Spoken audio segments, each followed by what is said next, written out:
مفتی ابرار صاحب کے بیانات سننے کے لیے مفتی صاحب کے آفیشیل چینل مفتی ابرار صاحب فلاحی آفیشیل کو سبسکرائب کریں۔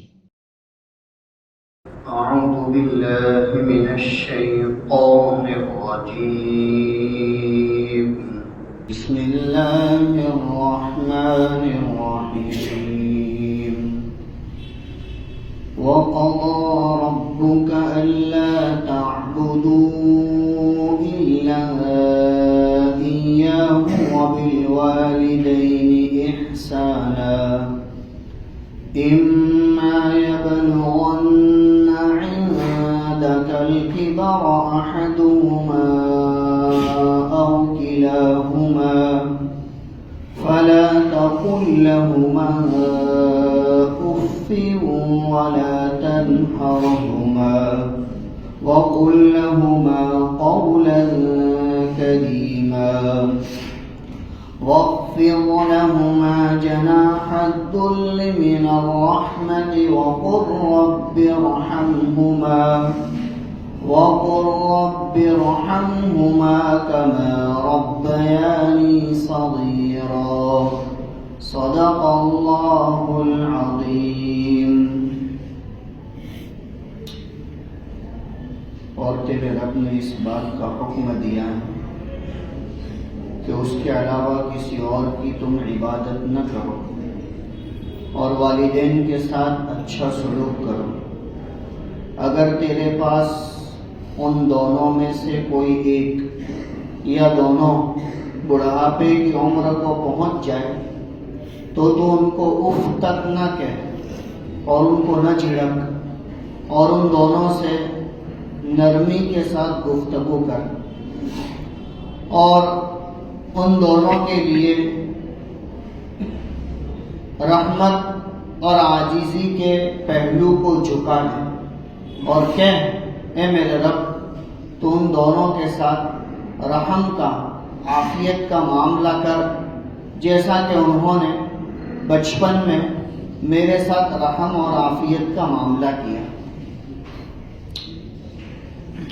سورہ بنی اسرائیل کی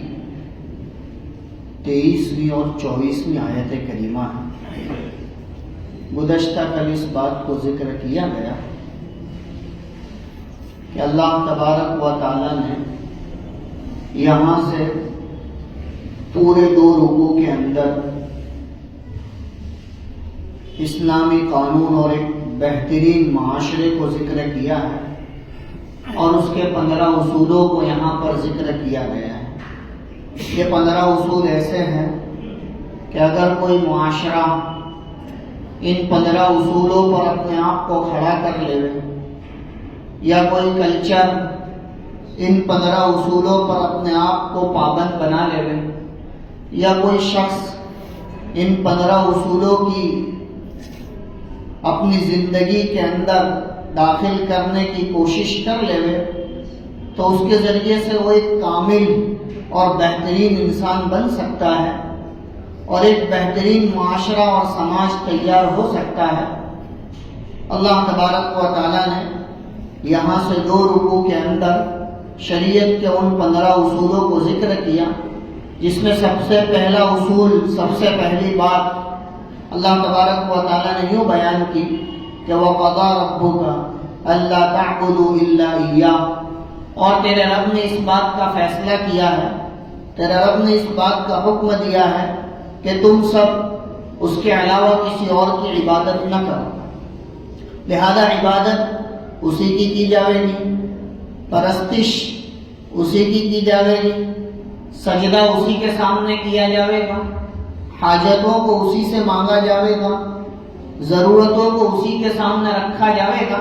یہ اللہ تبارک و تعالی نے اس کا حکم دیا ہے۔ اور ویسے بھی توحید سب سے بنیادی چیز ہے، ایمان سب سے بنیادی چیز ہے جس کو انسان کا لب لباب کہا گیا ہے۔ ہمارا اصل سرمایہ کہا کہ ایمان ہے، توحید ہے، اسی پر آدمی کی کامیابی اور ناکامی کا مدار ہے، اسی پر آدمی کی دنیا اور آخرت موقوف ہے۔ کہا کہ ایمان ہے تو دنیا میں کیے جانے والے تمام کے تمام اعمال اللہ کے یہاں قبول ہوں گے، اور اگر ایمان نہیں ہے تو دنیا میں کیے جانے والے اعمال اللہ کے یہاں قبول نہیں ہوں گے. یہ ساری باتیں ہمارے سامنے ہیں. اور توحید اللہ تبارک و تعالیٰ نے قرآن پاک میں جا بجا ذکر کی ہے، بلکہ یوں کہیے کہ پورا قرآن توحید سے بھرا پڑا ہے. اللہ کی ربوبیت، اللہ تبارک و تعالیٰ کی ذات کا استحضار، اللہ تبارک و تعالیٰ کی ذات سے یقین، تاکہ یہ ساری کی ساری چیزیں ایسی ہیں کہ اس کی وجہ سے آدمی کی عبادتوں کے اندر جان پڑتی ہے. کہ جتنا بندے کا اللہ کے ساتھ رشتہ مضبوط ہوتا ہے، بلکہ عبادتوں میں اتنا اس کا شوق بڑھتا ہے. اسی لیے گزشتہ کل ذکر کیا گیا کہ اللہ تبارک و تعالیٰ نے ابتدا میں پہلے اصول میں اپنی عبادت کی طرف اس وجہ سے رغبت دلائی کہ دنیا کے اندر انسان کا سب سے پہلا رشتہ اللہ کی ذات کے ساتھ، یعنی انسان کا سب سے پہلا رشتہ اللہ کی ذات کے ساتھ. دنیا کے سارے رشتے کہاں کے کمزور ہیں، ٹوٹ جاویں گے، ختم ہو جاویں گے، فنا ہو جاویں گے. میدان حشر میں کوئی کسی رشتے کا خیال نہیں کرے گا اور کوئی کسی رشتے کا پاس و لحاظ نہیں کیا جائے گا. اللہ تبارک و تعالیٰ کی ذات کے ساتھ آدمی کا رشتہ مضبوط ہوگا تو وہ دنیا میں بھی کامیاب ہے اور آخرت میں میدان حشر میں بھی کامیاب. لہذا اللہ تبارک و تعالیٰ یہاں مجھے آپ کو اس بات کا حکم دیتے ہیں کہ تم اپنے دنیاوی رشتوں کو مضبوط کرنے کے بجائے اپنے رب تبارک و تعالیٰ کے رشتے کو مضبوط کرو. کہا کہ اگر وہ رشتہ مضبوط ہے تو دنیا کے سارے رشتے تمہارے مضبوط رہیں. اسی لیے ایک حدیث قدسی ہے جس میں اللہ تبارک و تعالیٰ خود فرماتے ہیں کہ اگر کوئی بندہ مخلوق کو راضی کرنے کے لیے اللہ تبارک و تعالیٰ کو ناراض کرتا ہے تو اللہ تبارک و تعالیٰ جس مخلوق کو راضی کرنے کے لیے اللہ کو ناراض کیا تھا اس مخلوق کو بھی ناراض کر دیتا. کہ جس کو راضی کرنے کے چکر میں تم نے اللہ کو ناراض کیا تھا، اللہ رب العزت اس مخلوق کو بھی ناراض کر دیتے ہیں اور وہ بھی اس سے ناراض ہو جاتی ہے. اور اگر بندہ اللہ کو راضی کرنے کے لیے مخلوق کو ناراض کر بیٹھتا ہے تو جس مخلوق کو ناراض کیا ہے تھوڑے دنوں میں اللہ تبارک و تعالیٰ اس مخلوق کو بھی راضی کر دیتا ہے. اور پھر آگے کیا کہتا ہے کہ دیکھو انسانوں کے دل رحمان کی 2 انگلیوں کے درمیان ہے. انسان کے دل رحمان تبارک و تعالیٰ کی 2 انگلیوں کے درمیان ہے. وہ جب چاہے تب پھیر سکتا ہے اور جب چاہے تب پلٹ سکتا ہے. آج ہم نے دنیا والوں کو راضی کرنے کے لیے، رشتہ داروں کو راضی کرنے کے لیے، اپنے دوستوں کو راضی کرنے کے لیے کہا کہ بہت سی مرتبہ اللہ کو ناراض کیا، بہت سی مرتبہ اللہ کو ناراض کیا. لیکن اللہ تبارک و تعالیٰ کہتے ہیں کہ دیکھو دنیا کے اندر اگر تم اپنے مخلوق کو راضی کرنے کے چکر میں اپنے پروردگار کو ناراض کر بیٹھو گے تو جس کو راضی کرنے کے لیے تم نے وہ کام کیا ہے اللہ اس کو بھی ناراض کر دے. کہ بظاہر تو آپ کے سامنے اچھی بات کرے گا، بظاہر آپ کی تعریف کرے گا، لیکن حقیقت میں آپ کے پیٹھ کے پیچھے آپ کی برائی کرے گا. ارے رہنے دینے تو ایسا ہے نہ ویسا ہے، حالانکہ آپ اس کے لیے سب کچھ کھپا رہے، سب کچھ لگا رہے، لیکن اس کے باوجود ان کی رضامندی، ان کی ناراضگی کہا کہ اللہ تبارک و تعالیٰ کے یہاں آیا ہے. اسی لیے کتابوں میں نقل کیا جاتا ہے کہ سب سے بے وقوف آدمی وہ ہے کہ جو دوسرے کی دنیا بنانے کے چکر میں اپنی آخرت برباد کر. دنیا کے اندر ایسا ہی ہو رہا ہے کہ آدمی دوسرے کی دنیا بنانے کے چکر میں اپنی آخرت برباد کر رہا ہے، اپنی اولاد کی دنیا سنوارنے کے چکر میں اپنی آخرت برباد کر رہا ہے، اپنے دوستوں کی مجلسوں کو سنوارنے کے چکر میں اپنی آخرت برباد کر رہا ہے. تو لہذا سب سے مضبوط رشتہ انسان کا اللہ کی ذات کے ساتھ ہے. لہذا اس کو سب سے پہلے اس رشتے کا لحاظ کرنا چاہیے. مجھے آپ کو سب سے پہلے اس رشتے کا لحاظ کرنا چاہیے کہ میں یہ کام کر رہا ہوں، میرا پروردگار اس کام سے راضی ہوگا یا ناراض ہوگا. اگر راضی ہوگا تو میرے لیے اس کام میں خیر ہے، اور اگر ناراض ہوتا ہے تو میرے لیے اس کام میں کوئی خیر نہیں ہے. لہذا فرمایا وَقَضَىٰ رَبُّكَ أَلَّا تَعْبُدُوا إِلَّا إِيَّاهُ، اور تیرے پروردگار نے اس بات کا حکم دیا ہے، اس بات کا فیصلہ کیا ہے کہ تم اس کے علاوہ کسی اور کی عبادت نہ کرو. وَبِالْوَالِدَيْنِ إِحْسَانًا، اور والدین کے ساتھ حسن سلوک کرو. یہ دوسرا حکم ہے. پہلا حکم تو یہ تھا کہ اللہ کی عبادت کرو، اللہ کے ساتھ کسی کو شریک نہ ٹھہراؤ۔ جو 15 اصول بیان کیے گئے ہیں ان میں پہلا اصول اللہ کی عبادت، اللہ کی توحید، اللہ کی ربوبیت کا اقرار، اور دوسرا اصول کہا کہ والدین کے ساتھ حسن سلوک کرنا، اے احسنوا بالوالدین احسانا، والدین کے ساتھ حسن سلوک کرنا۔ یہ بھی جو ہے وہ اللہ تبارک و تعالیٰ نے اپنی عبادت کے بعد ذکر کر کے اس کی تاکید اور اس کی اہمیت بتلائی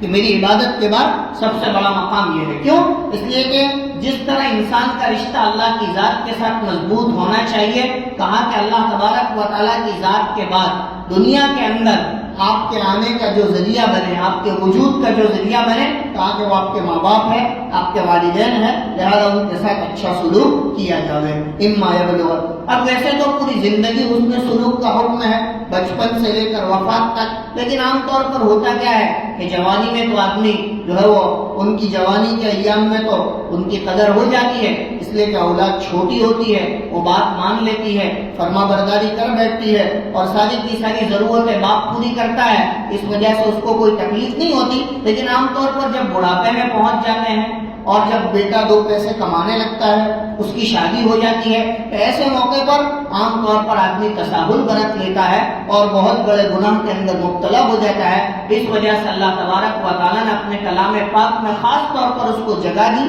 اور فرمایا اما یبلغن عندک الکبر، اگر وہ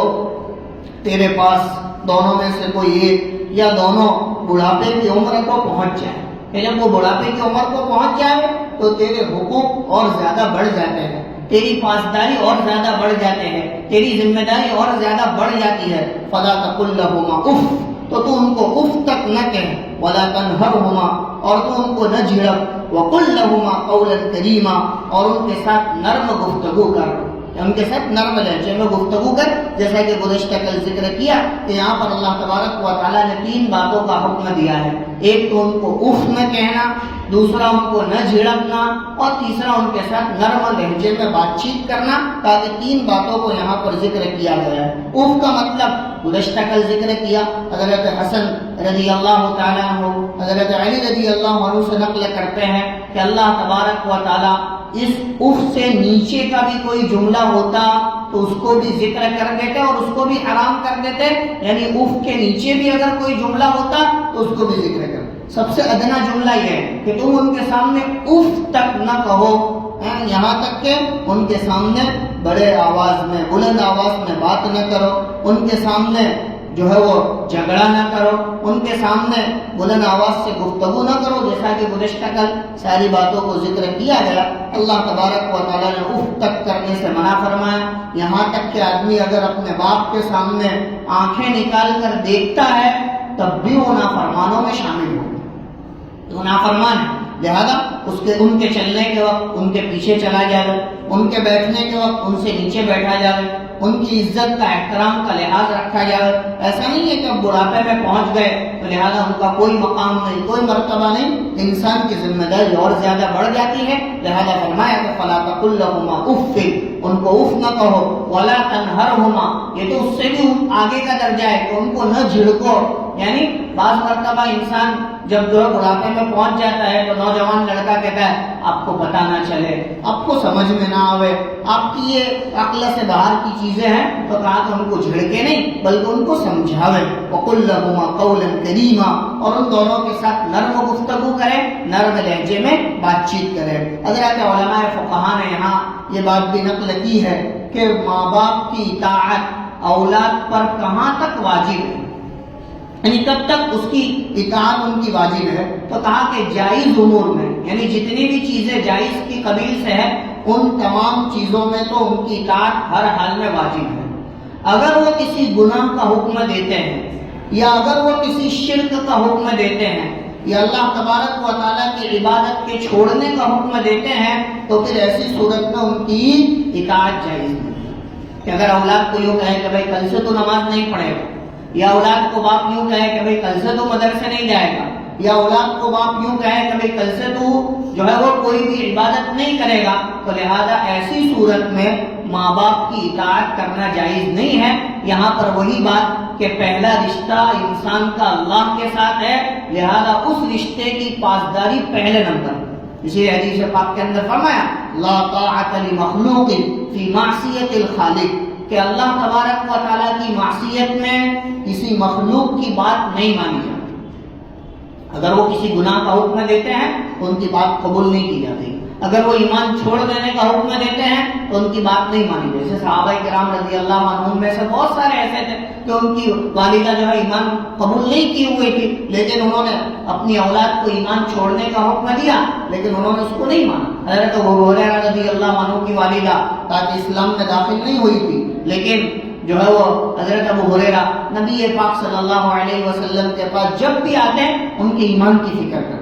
ان کے بعد میں حضور سے دعا کرتا ہے اللہ کے نبی آپ دعا کر دیجئے کہ میری والدہ ایمان میں داخل ہو جاؤ، میری والدہ ایمان میں داخل ہو جاؤ۔ لہٰذا ایک مرتبہ اللہ کے نبی صلی اللہ علیہ وسلم کے پاس آئے، حضور علیہ السلام نے دعا کی، اور وہ دعا کا اثر یہ ہوا کہ وہ اپنے گھر پر پہنچے اور گھر پر جا کر دستک دی تو دروازہ بند تھا، کیواڑ بند تھی، اور اندر سے جو ہے پانی کے گرنے کی آواز آ رہی تھی۔ ابو ہریرہ باہر کھڑے رہے، تھوڑی دیر کے بعد ان کی والدہ نے دروازہ کھولا اور ان کو گلے لگا کر یوں کہا کہ میں گواہی دیتی ہوں کہ اللہ کے علاوہ کوئی عبادت کے لائق نہیں اور محمد صلی اللہ علیہ وسلم اللہ کے رسول ہے۔ حضرت ابو ہریرہ کی خوشی کی انتہا نہ رہی کہ میری والدہ ایمان قبول کر لی، میری والدہ ایمان میں داخل ہو گئی۔ لہذا اللہ تبارک و تعالیٰ نے صحابہ کرام رضی اللہ عنہم کو بھی ماں باپ عطا فرمائے تھے، لیکن انہوں نے ان کے ساتھ اچھا سلوک کیا۔ بخاری شریف کے اندر ایک روایت حضرت اسماء رضی اللہ عنہا سے نقل کی گئی ہے، یہ حضرت عائشہ رضی اللہ عنہا کی بڑی بہن ہے، حضرت ابوبکر صدیق رضی اللہ عنہ کی بیٹی ہے۔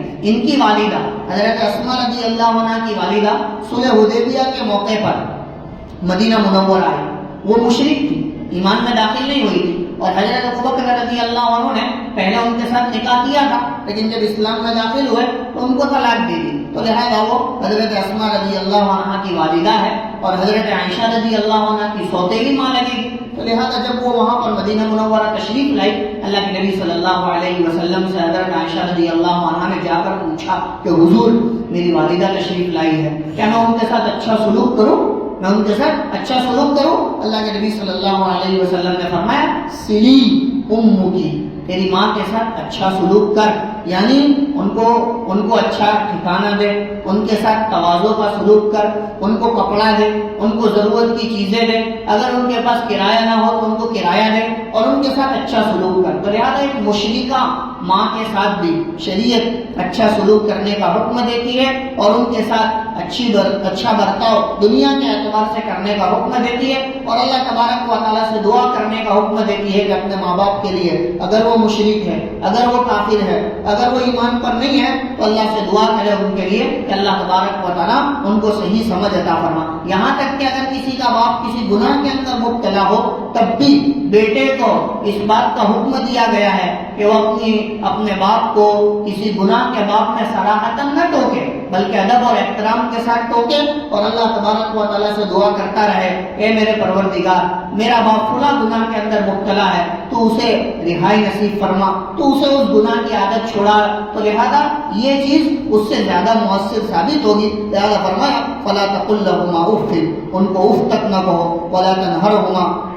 اور ان کو نہ جھڑکو، وقل لهما قولا کریما، اور ان کے ساتھ نرم گفتگو کرو، نرم لہجے کے ساتھ گفتگو کرو۔ حضرت مولانا عبید اللہ سندھی رحمۃ اللہ علیہ جب دیوبند سے فارغ ہوئے، ان کی والدہ سکھ تھی، اسلام میں داخل نہیں ہوئی، تاکہ ایک مدت تک انہوں نے اپنی والدہ کی خدمت کی۔ ان کی والدہ ان سے بہت ناراض بھی ہوئی، بہت برا بھلا بھی کہا، بہت جو ہے وہ جوتے بھی مارے، لیکن انہوں نے اپنے اسلام کو نہیں چھوڑا، انہوں نے اپنے اسلام کو نہیں چھوڑا، اپنے مسلمان ہونے کو برقرار رکھا، اور ان کا آج دنیا کے اندر نام ہے کہ دیوبند کے اکابر علماء میں ان کو یاد کیا جاتا ہے کہ حضرت مولانا عبید اللہ سندھی رحمۃ اللہ علیہ، کہا کہ انہوں نے اپنی والدہ کی موت تک خدمت کی، یہاں تک کہ اگر کسی رسم کو پورا کرنے کے لیے، غیر مذہب کی کسی رسم کو پورا کرنے کے لیے کسی چیز کی ضرورت ہوتی تو وہ بھی وہ اپنی والدہ کو پورا کرنے کے لیے پیسے دیتے تھے، اور کہتے تھے کہ یہ میری ماں ہے، اس کے ساتھ میرا حسن سلوک بہت ضروری ہے۔ لہذا آخر تک انہوں نے جو ہے وہ اپنی والدہ کا احترام کیا، اپنی والدہ کے ساتھ اچھا سلوک کیا، اگرچہ وہ مشرکہ تھی، سکھ مذہب کے ماننے والی تھی، لیکن اس کے باوجود انہوں نے اپنی والدہ کے ساتھ اچھا سلوک کیا۔ اور بھی کئی واقعات ایسے نقل کیے گئے ہیں کہ جنہوں نے اپنے ماں باپ کے ساتھ اچھا سلوک کیا، تو لہٰذا جب وہ کافر ہو، مشرک ہو، تب ان کے ساتھ نرم گفتگو کرنے کا، اچھی طرح سے بات کرنے کا حکم دیا گیا ہے۔ تو پھر وہ اگر ایمان والے ہو تو بدرجہ اولا آدمی کی ذمہ داری بنتی ہے کہ وہ ان کے ساتھ اچھا سلوک کرے۔ لہٰذا فرمایا وَلَا تَنْهَرْهُمَا، اور ان کو نہ جھڑکے، وَقُلْ لَهُمَا قَوْلًا كَرِيمًا، اور ان کے ساتھ نرم گفتگو کر۔ یہاں پر حضرات علماء کرام نے اس بحث کو بھی چھیڑا ہے کہ ماں باپ میں پہلا درجہ کس کا ہے، کہا کہ باپ کا ہے کہ ماں کا ہے۔ تو لہذا حدیث پاک کے اندر جب حضرت ابو ذر غفاری رضی اللہ عنہ نے حضور سے پوچھا، اللہ کے نبی صلی اللہ علیہ وسلم نے 3 مرتبہ ماں کا حکم ذکر فرمایا، یعنی سب سے پہلا درجہ اطاعت اور فرما برداری کے اعتبار سے، تاکہ وہ ماں کا بڑا ہوا ہے، اس لیے کہ وہ کمزور صنف ہے، نازک صنف ہے، لہذا ان کے 3 درجے ذکر کیے گئے، ماں کے 3 درجے ذکر کیے گئے اور چوتھا درجہ باپ کا ذکر کیا۔ لیکن اس کے ساتھ ساتھ فقہاء نے اس کو بھی ذکر کیا ہے کہ عزت اور احترام کے اندر ماں کے مقابلے میں باپ کا درجہ بڑا ہوا ہے، اس لیے کہ ماں اپنی عزت کے اندر اگر لڑکا کمی بھی کر دیتا ہے تو وہ چلا لیتی ہے، لیکن باپ اپنے بیٹے کی بے عزتی کو برداشت نہیں کرتا ہے۔ اس وجہ سے عزت اور احترام کے اندر کہا کہ باپ کا درجہ بڑا ہوا ہے، اور حسن سلوک کے اندر، اچھا سلوک کرنے کے اندر کہا کہ ماں کا درجہ بڑا ہوا ہے۔ یہاں تک کہ حضرات فقہاء نے نقل کیا ہے کہ اگر ان کی ادھیڑ عمر کے اندر ان کے استنجا کو دھونے کی بھی ضرورت پیش آئے، ان کے پیشاب پاخانے کو بھی دھلانے کی ضرورت پیش آئے، تب بھی اف نہ کہا جاوے اور اس سے گھن محسوس نہ کی جاوے، جیسا کہ انہوں نے تمہارے بچپن کے اندر تمہارے پیشاب پاخانہ کو جو ہے وہ بہت خوشی کے ساتھ دھویا اور اس وقت انہوں نے اس پر گھن محسوس نہیں کی۔ لہذا فرمایا وَقُلْ لَهُمَا قَوْلًا كَرِيمًا، اور ان کے ساتھ نرم گفتگو کر، ان کے ساتھ نرم لہجے کے ساتھ بات کر، یعنی اس طرح بات کر جیسے کہ اطاعت گزار، فرما بردار، جیسا کہ گزشتہ کل ذکر کیا نا امام مجاہد رحمۃ اللہ علیہ کا قول کہ اگر کسی آقا کا غلام گنہگار، خطاکار، مجرم ہو اور آقا کی اس سے بہت بڑی غلطی ہو گئی ہو اور اس کا آقا سخت مزاج ہو، بہت جو ہے وہ زبردست اور غصے والا ہو، تو وہ غلام اس آقا کے سامنے کس حیت سے کھڑا رہے گا؟ اس حیت کے ساتھ آدمی اپنے باپ کے سامنے کہا کہ کھڑا رہے گا۔ آگے فرمایا وَاخْفِضْ لَهُمَا جَنَاحَ الذُّلِّ مِنَ الرَّحْمَةِ، اور ان دونوں کے لیے رحمت کے بازوؤں کو جھکا دے، یعنی ان کے ساتھ نرمی کا معاملہ کر۔ وَقُلْ رَبِّ ارْحَمْهُمَا كَمَا رَبَّيَانِي صَغِيرًا، اور تو اپنے پروردگار سے کہہ اے میرے رب ان دونوں پر رحم فرما جیسا کہ انہوں نے بچپن میں مجھ پر رحم فرمایا، میری تربیت کی، میرے ساتھ اچھا سلوک کیا، تو ان کے ساتھ رحم فرما۔ لہذا حضرات علماء کرام نے نقل کیا ہے کہ آدمی